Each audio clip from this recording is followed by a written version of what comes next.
UDF-ന് വഴങ്ങിയ Anwar Aryadan ഷൗക്കത്തിനെ പിന്തുണയ്ക്കും. Party നേതൃയോഗത്തിന് ശേഷം പിന്തുണ പ്രഖ്യാപിക്കും. മുന്നണിയിൽ അസോസിയേറ്റ് അംഗത്വം മാത്രം ആവശ്യം. ഉറപ്പൊന്നും കൊടുക്കാതെ UDF.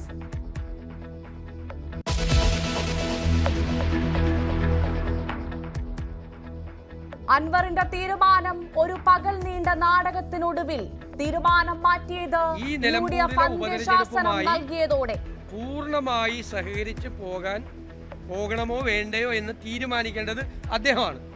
അദ്ദേഹം ആ തീരുമാനം എടുത്ത് ആ തീരുമാനം പ്രഖ്യാപിച്ചാൽ ഞങ്ങൾ UDF-ന്റെ അഭിപ്രായം ഞങ്ങൾ പറയും. ലീഗിനെ മധ്യസ്ഥരാക്കാനുള്ള അവസാന ശ്രമവും പാളി. കെ സുധാകരന്റെ പ്രതിനിധികളുടെ ഇടപെടലും ഫലം കണ്ടില്ല.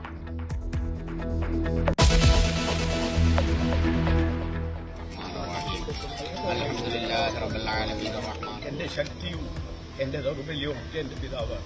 അദ്ദേഹത്തിന്റെ ആ ഓർമ്മയുടെ ആ ശക്തിയിൽ നിന്നുകൊണ്ടാണ് ഈ തെരഞ്ഞെടുപ്പിനെ നേരിടുന്നത്.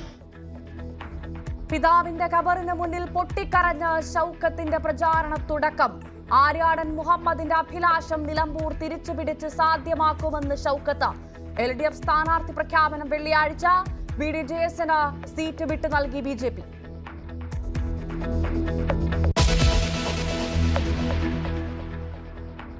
മാനേജറെ തല്ലിയെന്ന പരാതിയിൽ ഉണ്ണി മുകുന്ദനെതിരെ കേസ്. മുൻകൂർ ജാമ്യം തേടി താരം. അപവാദം പ്രചരിപ്പിച്ചത് ചോദ്യം ചെയ്തെന്ന വിശദീകരണം. പരാതി പരിശോധിക്കാൻ സിനിമാ സംഘടനകളും.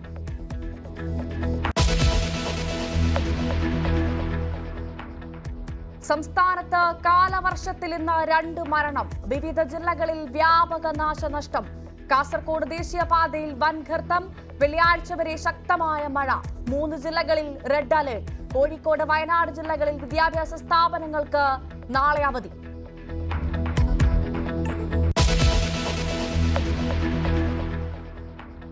കൊച്ചിയിൽ മുങ്ങിയ കപ്പലിലെ കൂടുതൽ കണ്ടെയ്നറുകൾ തീരത്തടിയുന്നു.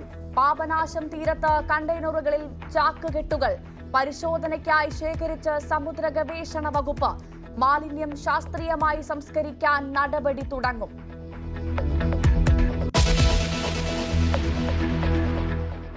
മംഗളൂരുവിൽ വീണ്ടും കൊലപാതകം. കൊല്ലപ്പെട്ടത് പിക്കപ്പ് ലോറി ഡ്രൈവറായ റഹീം. ആക്രമിച്ചത് ബൈക്കിലെത്തിയ സംഘം. റഹീമിന്റെ സുഹൃത്തിനും വെട്ടേറ്റു.